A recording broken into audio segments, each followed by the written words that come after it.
Julgados e comentados. A jurisprudência sob a ótica do Ministério Público. Uma produção Ministério Público do Paraná.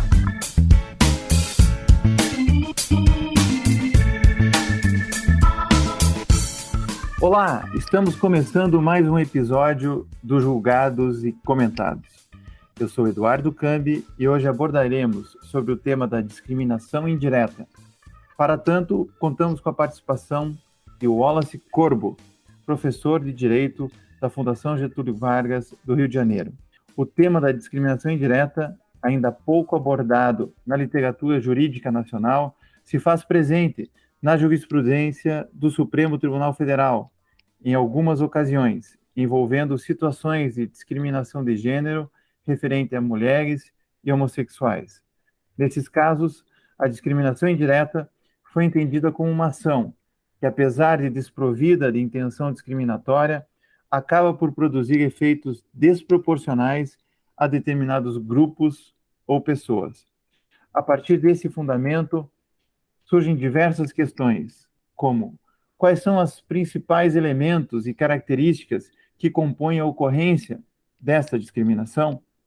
Como estabelecer a manifestação de tais práticas discriminatórias quando estas se apresentam de maneira velada por meio de relações muitas vezes legitimadas social e juridicamente? Qual é o amparo jurídico presente na legislação brasileira para esse enquadramento jurídico? Estas e outras perguntas serão abordadas nesse episódio. Wallace, seja muito bem-vindo. Conte-nos um pouco sobre a sua trajetória profissional e acadêmica. Olá, Eduardo. Olá a todo mundo que nos escuta hoje. Um prazer estar aqui e conversar com todos vocês. Eduardo, a minha trajetória, ela começa, ela continua, ela termina e recomeça, né? Porque todo término de trajetória acadêmica é um recomeço, na Universidade do Estado do Rio de Janeiro, né? Foi lá em que eu me graduei, foi lá em que eu defendi o meu mestrado e a minha tese de doutorado, e hoje, né, já afastado da Universidade do Estado do Rio de Janeiro, eu sou professor na Fundação Getúlio Vargas, professor de Direito Constitucional na Escola de Direito do Rio de Janeiro, da Fundação Getúlio Vargas. E ao longo desses anos, né, em paralelo a uma atividade de advocacia privada e também de interesse social, eu tenho desenvolvido estudos voltados para o direito constitucional no sentido mais amplo, né? Minha tese de doutorado ela se volta para um aspecto de teoria da Constituição sobre a formação do que eu chamo de identidade constitucional, mas antes disso, ainda em 2015, eu defendi um trabalho que veio a se tornar um livro, cuja segunda edição vai ser lançada ainda nesse ano, é um livro que felizmente esgotou, que foi um trabalho sobre esse fenômeno da discriminação indireta, sobre o qual nós vamos conversar hoje. Foi uma pesquisa profunda e difícil de fazer à época. Os referenciais teóricos eram quase integralmente estrangeiros, à exceção, é claro, do professor e desembargador Roger Halpe Rios, que já tinha escrito sobre o tema em 2008, mas salvo poucos, né, artigos e livros,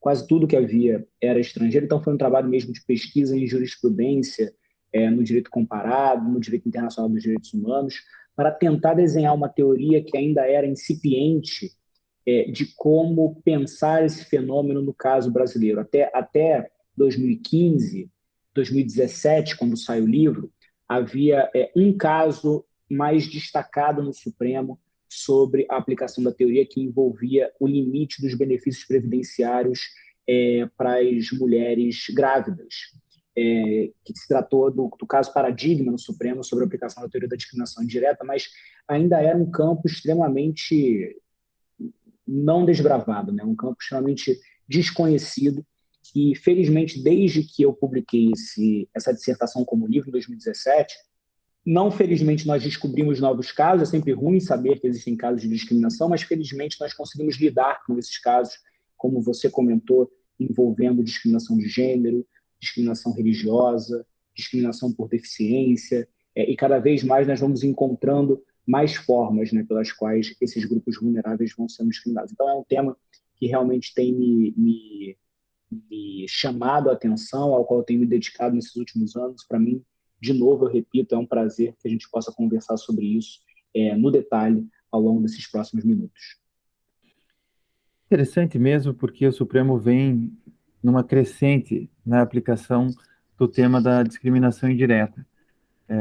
Algumas situações pontuais, né, como a ADI 4.424, sobre a interpretação da Lei Maria da Penha, a ADI 5543, sobre a inconstitucionalidade da portaria do Ministério da Saúde referente à doação de sangue por homens homossexuais, ainda a ADI 146, sobre os efeitos do teto de previdência em relação à licença gestante, como já foi salientado, e a DPF 291, sobre a presença do crime de pederastia no Código Militar. Vejamos que, em todas essas ocasiões, o conceito de discriminação indireta foi aplicado como uma forma de designar que, mesmo perante a aparente neutralidade, determinados grupos ou pessoas eram afetados de forma discriminatória pelas referidas normas. Perante esses exemplos, professor Wallace, como podemos definir e conceituar o tema da discriminação direta e também da indireta?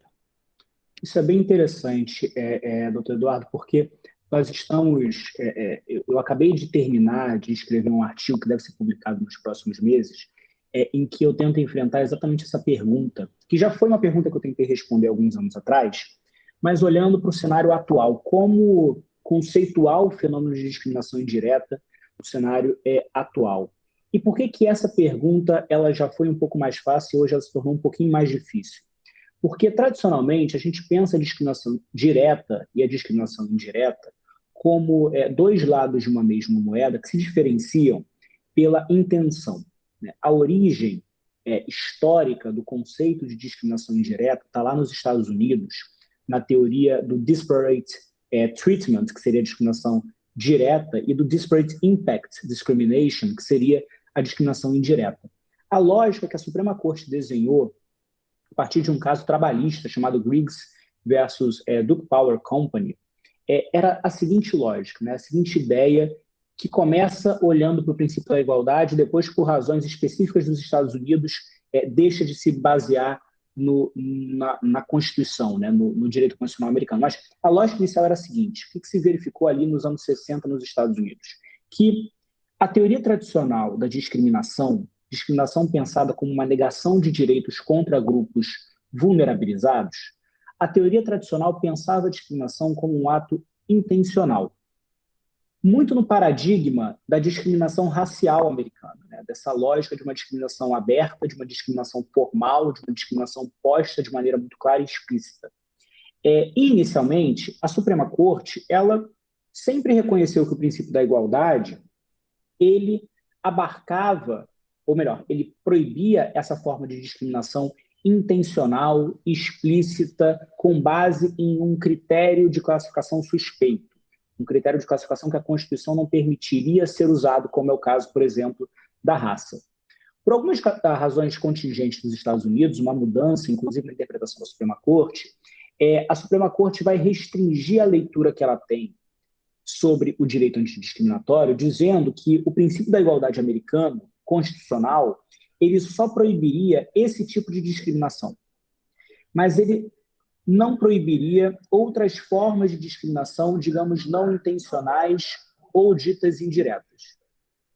Então, os americanos vão começar a dizer que a cláusula constitucional da igualdade não proíbe outras formas de discriminação que não sejam intencionais. E isso associado à doutrina do State Action dos Estados Unidos, que vai dizer que discriminação é só aquilo praticado, ou melhor, que o direito constitucional só se aplica nas relações entre os particulares e o Estado e não entre particulares. O que vai acontecer nos Estados Unidos é que eles vão desenhar, a partir dessa posição da Suprema Corte, um novo paradigma estatutário, né, infraconstitucional, lá o título 7 do Código Americano tratando sobre direitos civis, para regular não só as hipóteses de discriminação intencional, expressa, baseadas, né, em raça ou em outros critérios proibidos, mas também aquelas hipóteses de discriminação não intencionais.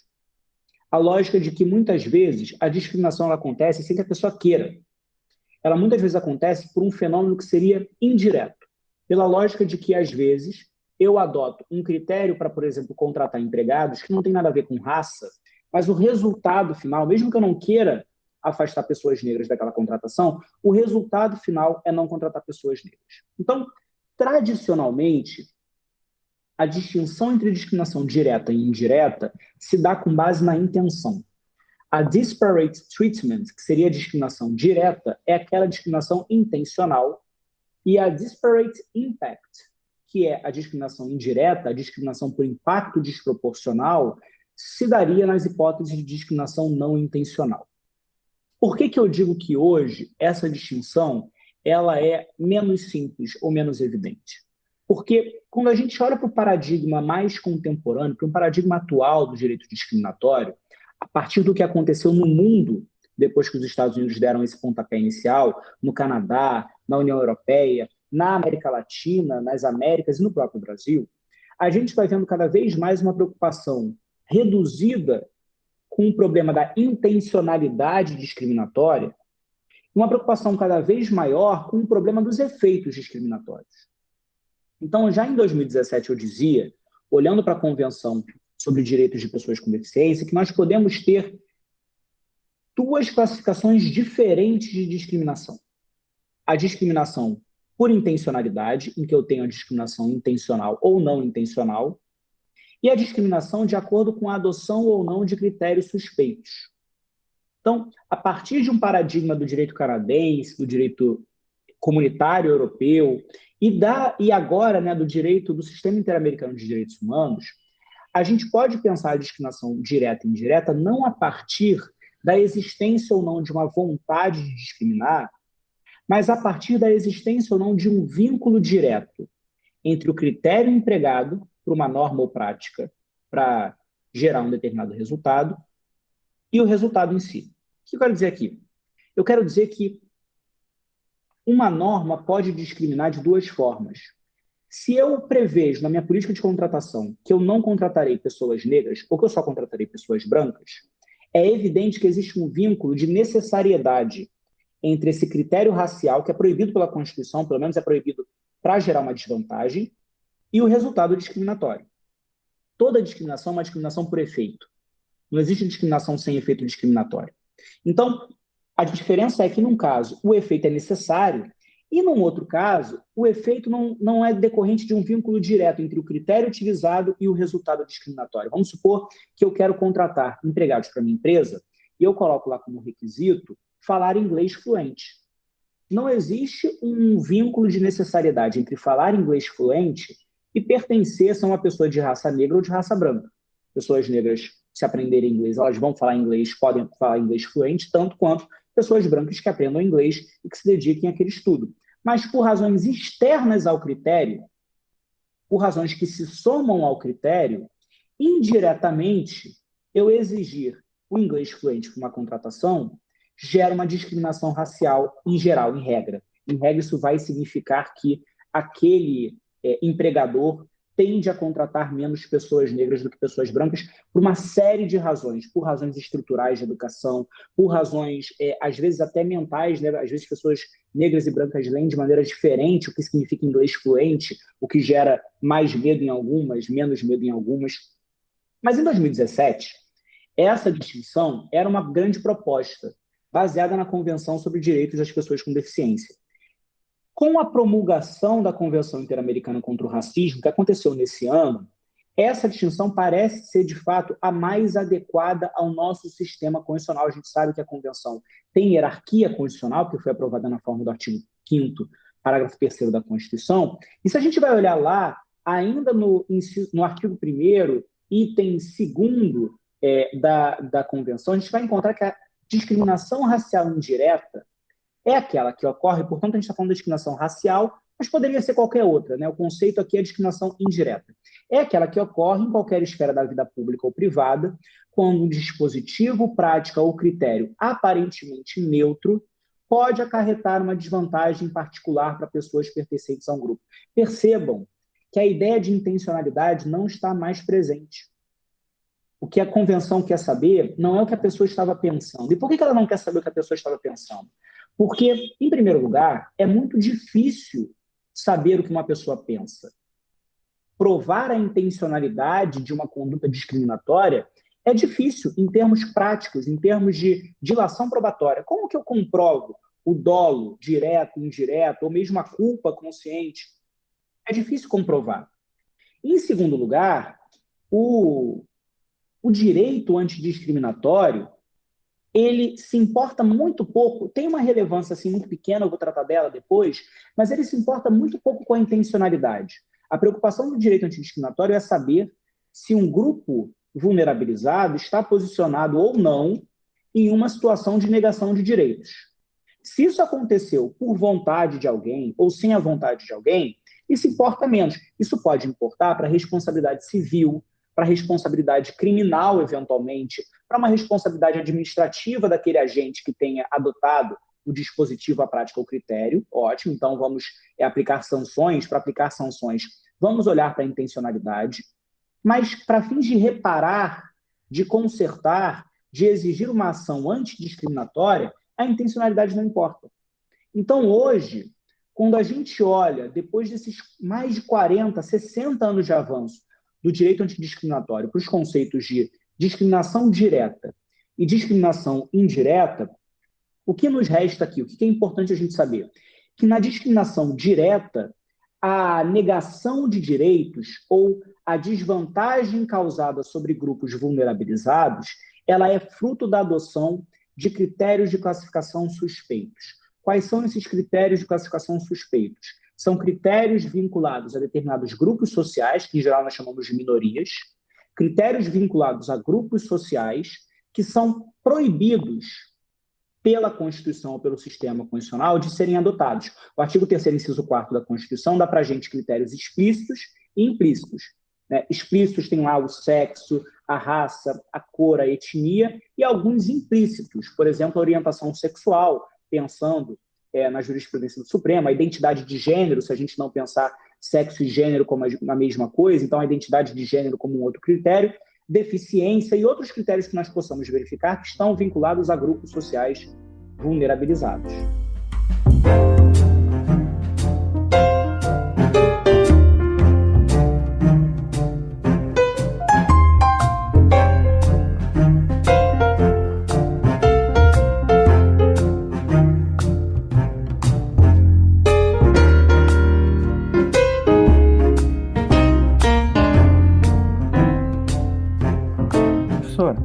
Há uma relação direta entre cultura e direito, né? Veja, vamos pegar o caso das mulheres, né? Por muitos anos, até o Supremo declarar inconstitucional a tese da legítima defesa da honra, essa tese foi utilizada no plenário do Tribunal do Júri, né? Então, minha pergunta é nesse sentido: o direito é um subsistema da sociedade, segundo Luhmann, por exemplo, é um produto da sociedade.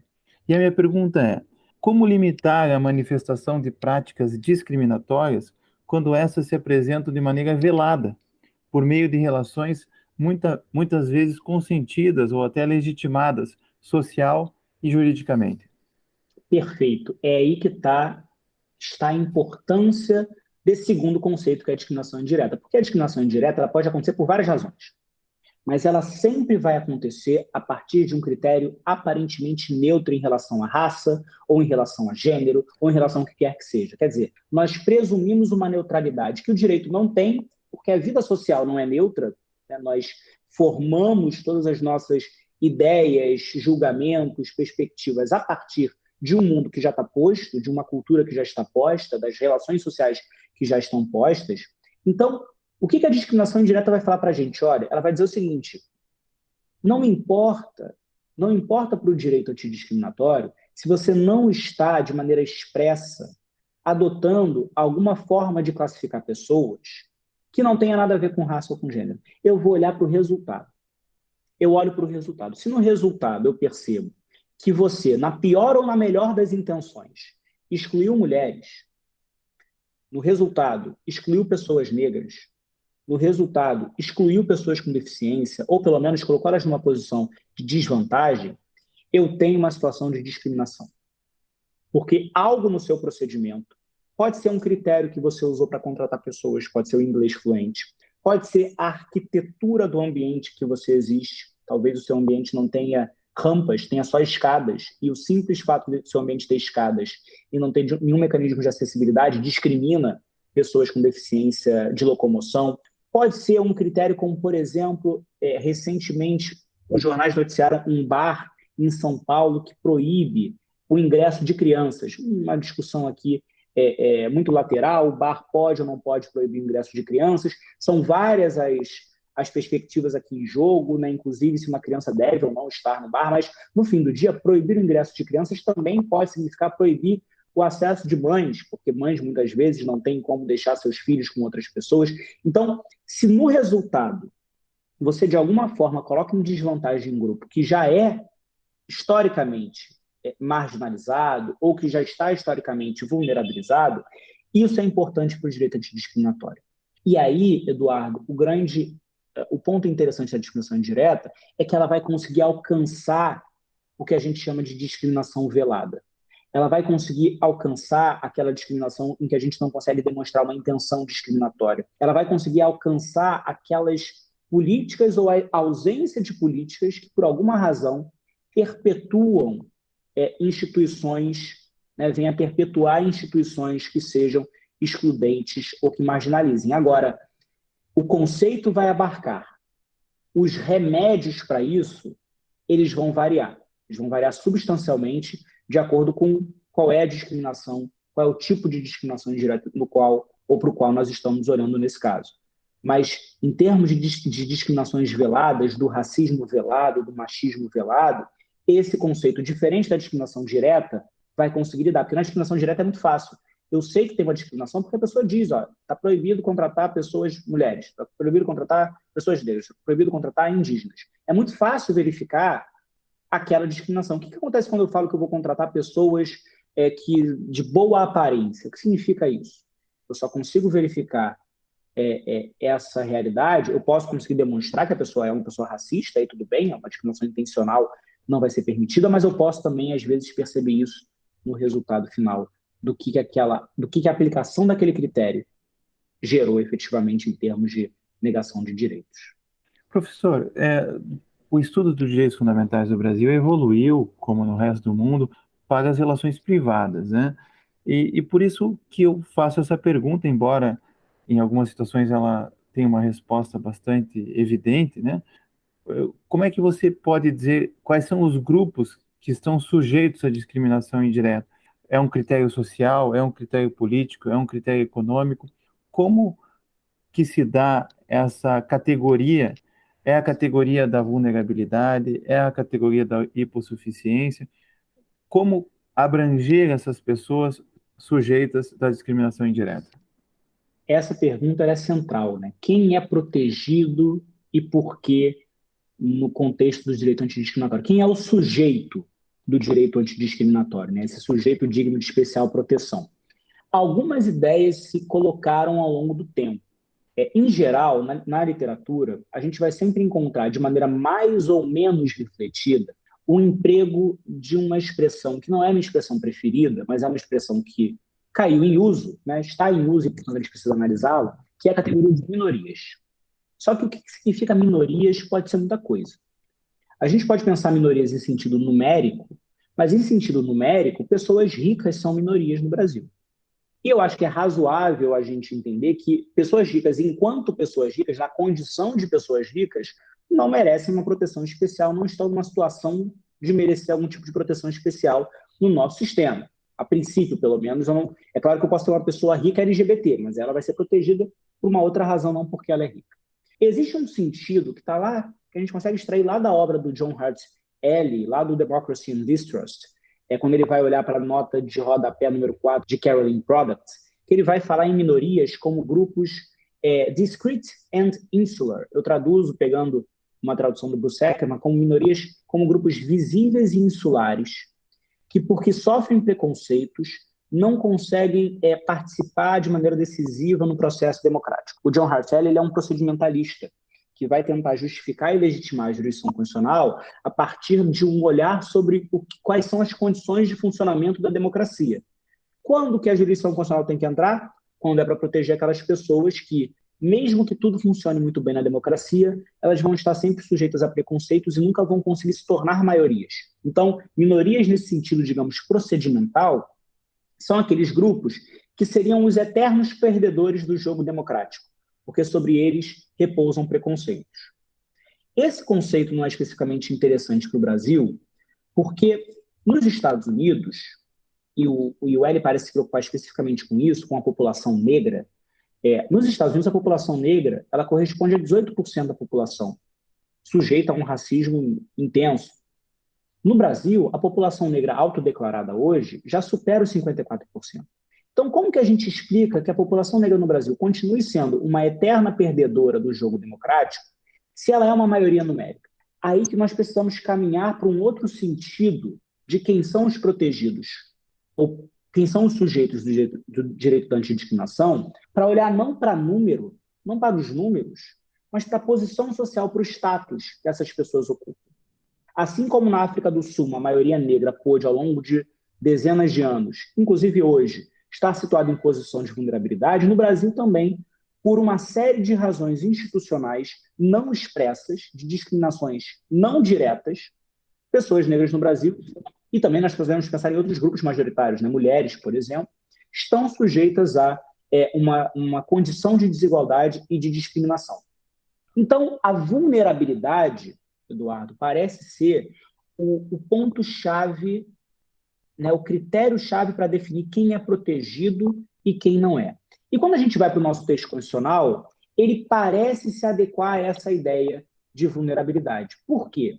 Porque o artigo 3º, ele não parece falar à toa no inciso 4º, ele não menciona à toa a ideia de que os preconceitos e as discriminações proibidas são aqueles de origem, raça, sexo, cor, idade e quaisquer outras.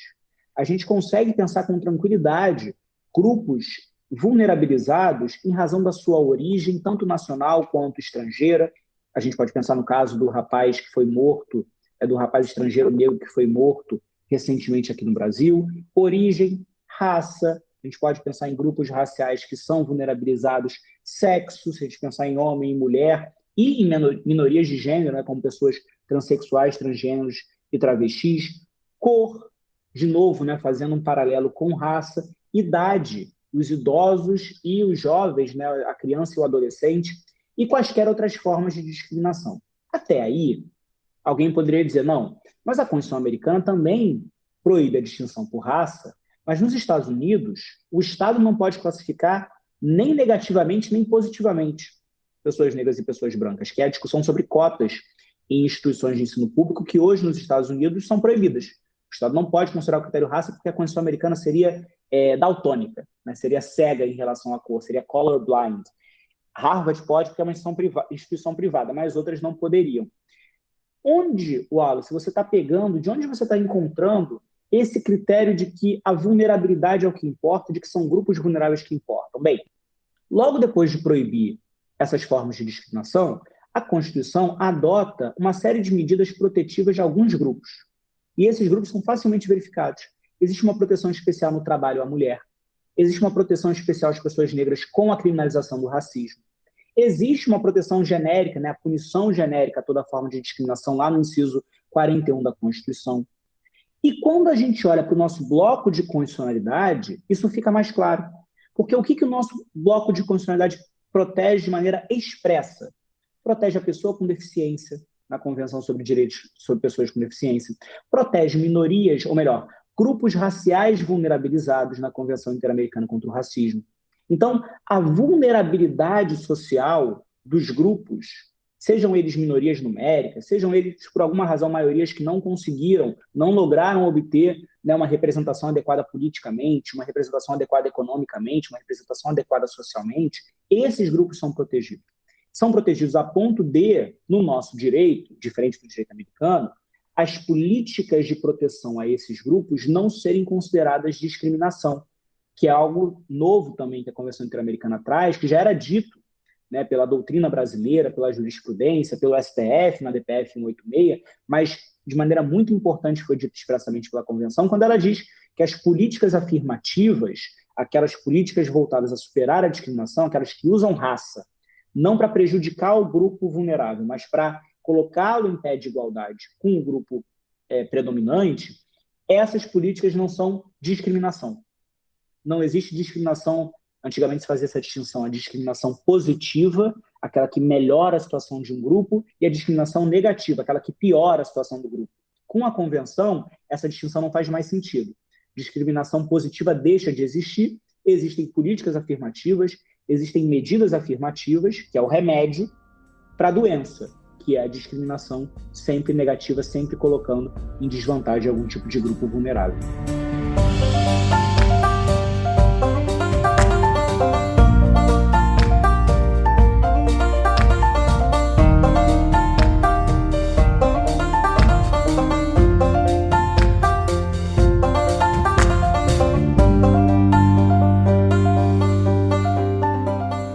Professor, eu vou fixar na Convenção, porque nós estamos em pleno desenvolvimento do direito antidiscriminatório no Brasil. É claro, é sintomático pensar no princípio da igualdade no sentido material.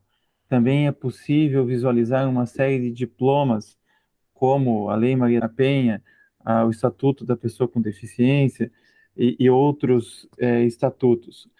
Mas, como foi bem colocado aqui, o Brasil, em janeiro de 2022, por meio do Decreto 10.932, promulgou a Convenção Interamericana contra o Racismo, a Discriminação Racial e Formas Correlatas de Intolerância, que já havia sido aprovada em Assembleia da Organização dos Estados Americanos lá no ano de 2013, na Guatemala.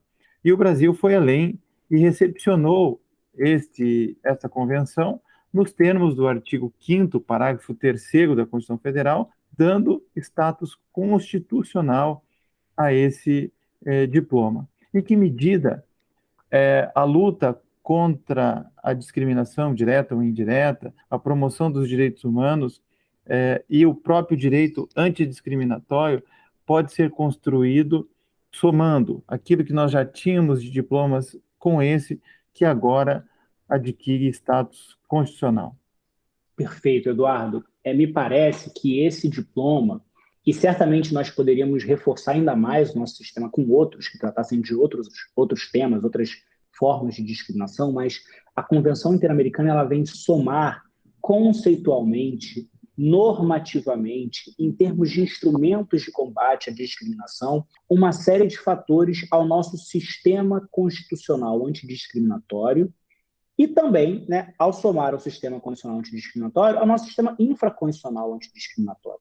Em termos de combate ao racismo, por exemplo, nós já tínhamos o Estatuto da Igualdade Racial, que por razões aprovadas em 2010, né, nós temos então há 12 anos uma legislação contra a discriminação racial, mas que por uma série de razões, o nosso Estatuto da Igualdade Racial ele não foi tão longe quanto ele poderia, e certamente não foi tão longe quanto a Convenção foi. No nosso sistema antidiscriminatório constitucional, nós temos o texto originário da nossa Constituição, certamente. Nós temos a Convenção sobre os Direitos de Pessoas com Deficiência e a Convenção Interamericana contra o Racismo. A Convenção sobre os Direitos de Pessoas com Deficiência, ela, logo após a sua promulgação, ela viu ser promulgado também, no campo infraconstitucional, o Estatuto do Direito das Pessoas com Deficiência, que reproduziu a Convenção. No caso do combate à discriminação racial, isso não aconteceu. Então, quando a gente olha para o Estatuto da Igualdade Racial, tem várias coisas interessantes ali, conceitos importantes de direito antidiscriminatório, mas muitos deles a gente percebe que perderam força por conta do processo legislativo, porque o racismo no Brasil ainda é um grande tabu, hoje talvez menos do que 10 anos atrás, porque havia uma dificuldade muito grande, inclusive legislativamente, de se convalidar, logo depois isso mudou, mas se convalidar as políticas afirmativas, as políticas de ação afirmativa, de se impor, por exemplo, ao Estado deveres de atuar, de se impor no campo do mercado de trabalho deveres de atuar. Então, nós ficamos um pouco aquém do que poderíamos fazer. Mas a Convenção, ela amarra uma série de conceitos e de ideias especialmente no campo da superação da discriminação racial e, por que não, de toda forma de discriminação. Quais são os remédios para a discriminação, ou quais sempre foram os remédios para a discriminação no direito brasileiro, ao menos desde 2009, quando foi promulgada a CDPD, a Convenção sobre Direitos de Pessoas com Deficiência? Nós tínhamos, em primeiro lugar, a mera declaração de invalidade de uma prática discriminatória. Muitas vezes isso é suficiente para resolver a discriminação. Eu tenho um critério, homens não podem ser contratados, mulheres não podem ser contratadas no âmbito das polícias, discriminação direta. Eu vou lá e eu invalido essa distinção e está resolvido o problema. Mulheres passam a poder ser contratadas, a princípio eu abro o caminho necessário para não ter mais a discriminação. Então, em alguns casos, a declaração da invalidade de uma norma que discrimina é suficiente. Em outros casos, a declaração de invalidade não é suficiente. Por quê? Porque muitas vezes uma norma é discriminatória, mas olha que coisa curiosa, ela é razoável. Por exemplo, é razoável que, para usar uma hipótese recente analisada pelo Supremo Tribunal Federal, é razoável que num concurso público, para provimento de cargos de polícia civil ou de polícia militar, cargo de segurança pública, eu tenho uma fase de teste de força. É razoável. É razoável exigir de um policial, de um candidato a esse cargo, que ele tenha um mínimo de condicionamento físico para conseguir desenvolver as suas habilidades. Mas, historicamente, no Brasil, em qualquer país, quando você aplica um exame de força, dependendo de como você aplica, se ele é o mesmo para homens e mulheres, se ele é de alguma forma classificatório, isso vai gerar um resultado provável de que mulheres tendem a ser mais excluídas. Uma razão biológica, que mulheres tendem a ser menos resistentes, ter menos força, mulheres adultas tendem a ter menos forças do que homens adultos. Então, não dá para exigir dos dois, por exemplo, que façam 10 barras ou qualquer que seja flexões ou qualquer que seja o teste físico. Mas se eu invalidar a medida, eu não resolvo. Porque aí eu vou simplesmente não exigir teste de força para ninguém, eu vou ter um problema, porque tinha uma razoabilidade entre o que eu exigia e o cargo que vai ser desenvolvido. Como que eu resolvo isso? Eu resolvo isso por meio de um direito que foi desenvolvido especialmente a partir da experiência canadense, que é o direito da adaptação razoável. Se eu tenho um indivíduo ou um grupo que, por uma característica coletiva, por pertencer a um determinado grupo marginalizado ou em desigualdade ou em qualquer condição, que tiraria desse grupo direitos. Se eu tenho essa pessoa tentando participar de um processo cuja regra se aplica a todos, e eu verifico que o pertencimento ao grupo gera uma desvantagem, eu posso fazer pequenas adequações ao procedimento de forma a dar conta das especificidades desse grupo. Então, se eu tenho um candidato num concurso público que, por exemplo, seja religioso, cuja religião impõe a guarda sabática, cuja religião impõe que essa pessoa, por exemplo, não possa fazer nenhuma atividade, qualquer atividade entre as 6 horas de sexta e as 6 horas de sábado, mas eu tenho um concurso público ainda no sábado, talvez eu tenha dificuldade de exigir individualmente que esse concurso seja mudado para o domingo, porque domingo a maioria católica talvez não possa fazer esse concurso, mas eu posso, por exemplo, como acontece no Enem, como agora o Supremo já reconheceu que pode acontecer e deve acontecer nos concursos públicos em geral, eu crio um mecanismo pelo qual aquela pessoa, por exemplo, vai ingressar na sala no horário normal, mas ela vai poder realizar a prova depois do momento em que a religião dela permite que ela faça alguma coisa. Então, eu faço pequenos ajustes. Talvez, um prédio histórico, eventualmente, não tenha alguma acessibilidade necessária a pessoas com deficiência, e por razões de tombamento isso não seja possível, ou por razões orçamentárias não seja possível. Ok, ainda assim, eu preciso acomodar uma pessoa com deficiência de alguma forma. Então, eu preciso buscar mecanismos que não sejam excessivamente onerosos para adequar essa pessoa àquele ambiente, ou melhor, adequar o ambiente a essa pessoa. Esses dois mecanismos são os mecanismos mais tradicionais. O que a Convenção trouxe para a gente foi uma resposta para o problema quando os dois são insuficientes. Como que eu resolvo o fato de o vestibular tradicional, aquele sem cotas, como que eu resolvo o fato de o vestibular gerar exclusão de pessoas negras? Eu crio uma prova diferente? É difícil, porque a lógica do vestibular é a lógica de existem poucas vagas, o ensino superior ele parte de critérios técnicos, de conhecimento, o que quer que seja, a forma mais republicana de selecionar é pelo vestibular. A resposta sempre foi, diante da impossibilidade de invalidar o vestibular, porque aí não tem solução para como que eu acesso à universidade, diante da inadequação da adaptação razoável, porque não funciona para o vestibular nesses casos, são necessárias políticas públicas. Mas nós sempre tratamos as políticas públicas como uma faculdade do Estado.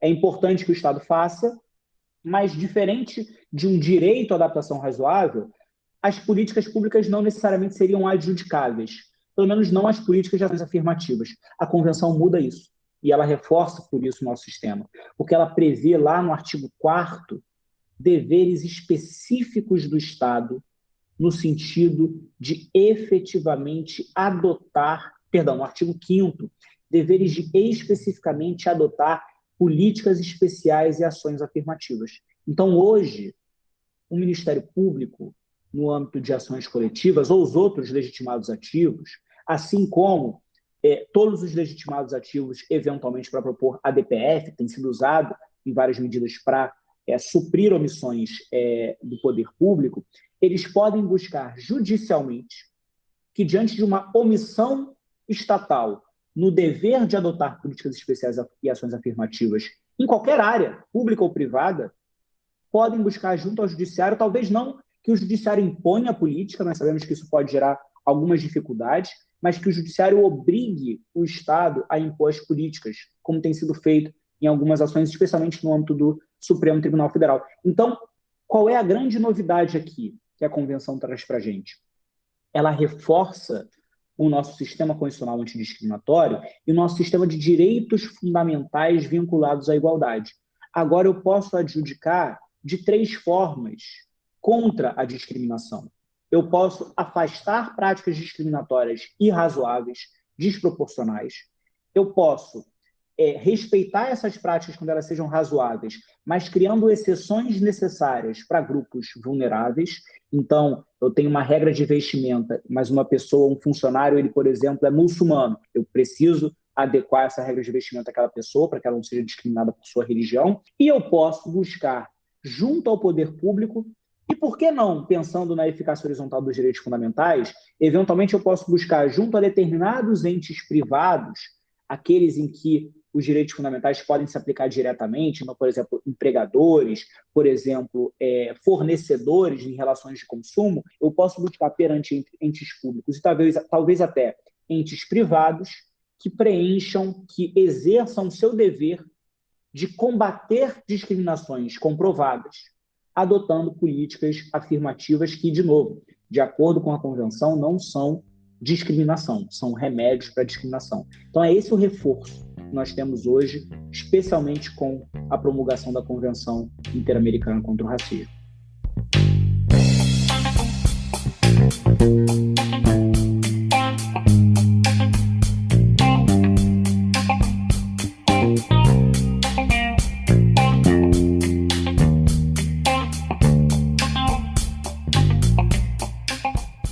Muito interessante essa resposta, professor Wallace, porque não basta reconhecer que há discriminação, é preciso fazer algo positivamente para reverter aquela situação que viola o princípio da igualdade. E você falando aqui do artigo 4º da Convenção, me lembrou muito do Estatuto da Igualdade Racial, a Lei 12.288, de 2010, que lá também no artigo 4º traz 7 medidas para a inclusão da população negra na vida econômica, social, política e cultural do país. E as políticas afirmativas são uma das alternativas, as políticas públicas são outras, mas existem instrumentos diferenciados para que essa situação ocorra. Então, existe, mesmo na nossa legislação, e antes da Convenção contra o Racismo, já no Estatuto da Igualdade Racial, no artigo 4º, essas perspectivas que você bem salienta. Para terminar o nosso programa, como deve ser a atuação do Ministério Público na proteção das vítimas, vítimas num sentido mais amplo aqui, vítimas de violações de direitos humanos? Qual é a perspectiva que o Ministério Público deve adotar para que o direito antidiscriminatório se torne realidade no Brasil? Eduardo, eu diria que a primeira ação, né, necessária aqui por parte dos membros do Ministério Público e de toda a estrutura do Ministério Público Nacional é se debruçar sobre o tema. E aqui eu acho que a nossa conversa ela já é um passo importante nesse campo, porque nós não estudamos direito antidiscriminação, nem eu, né, que defendi esse assunto em 2015, até o meu mestrado, nós conhecíamos o princípio da igualdade material, como o senhor comentou, mas nós não estudávamos esses conceitos, não eram parte da disciplina de direito constitucional, por exemplo. Então, nós precisamos reconhecer que existe um desconhecimento sobre o tema, nós precisamos ir à letra fria das leis, dessas leis que nós mencionamos, desses estatutos que mencionamos, e das convenções, para entender exatamente quais são os deveres especificamente previstos, quem são os sujeitos que têm o dever de atuar, quem são os grupos protegidos. Então, isso, em primeiro lugar, é essencial. Em segundo lugar, é muito importante que o Ministério Público agora, a partir desse marco do nosso sistema antidiscriminatório, ele amplie, nós sabemos que existem limitações estruturais, né, em todos os campos do sistema de justiça, mas que ele busque ampliar os seus horizontes para encontrar a discriminação, as várias formas de discriminação ignoradas que existem em diversos campos da vida. A discriminação, ela às vezes acontece, doutor Eduardo, geograficamente. Quando nós verificamos que uma escola situada na periferia, ela por alguma razão recebe um orçamento reduzido em comparação com uma escola pública que está situada num grande centro urbano. Quando a gente verifica que o saneamento básico ele chega em determinadas cidades e dentro de cidades, em determinados bairros, nos quais estão concentrados determinados grupos, mas não chega em bairros onde não estão concentrados, isso também é matéria de discriminação e de discriminação indireta.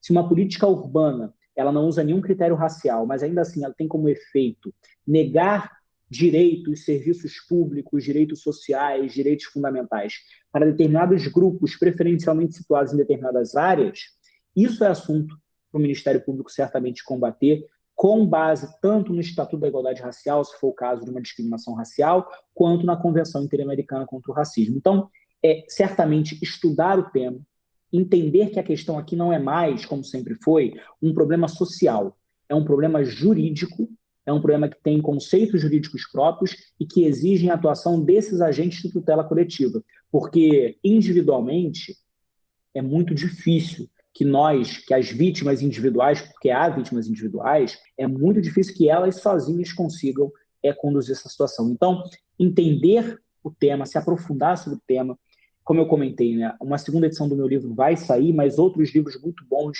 estão já à venda, o Tratado de Direito Antidiscriminatório do professor Adilson Moreira, o próprio livro do professor Roger Halpe Rios, de 2008, um livro, portanto, antigo e super atual ao mesmo tempo. Então, ter acesso a esses documentos, entender essa função especial do Ministério Público e buscar nas entrelinhas, nessas manifestações indiretas, entender que as desigualdades não são mais um problema, como o senhor disse, um problema inescapável, pelo contrário, que diante da desigualdade, o nosso ordenamento jurídico exige de certos atores, e aí o Ministério Público está incluído, que certos atores atuem para superar essa desigualdade, para combater discriminações específicas contra grupos em situação de vulnerabilidade social.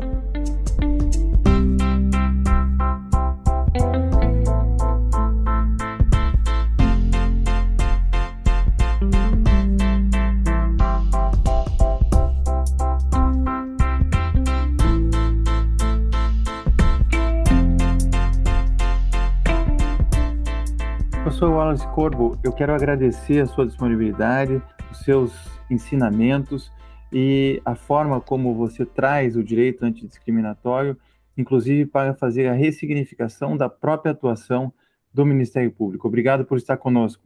Muito obrigado, doutor Eduardo, mais uma vez pelo convite e sempre estou à disposição para conversarmos.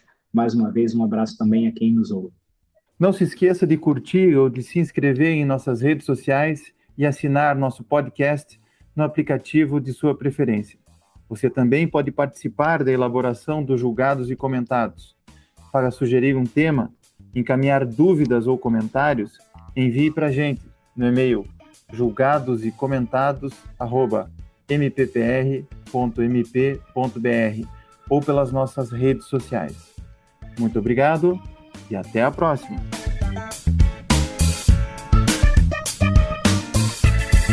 Uma produção Ministério Público do Paraná.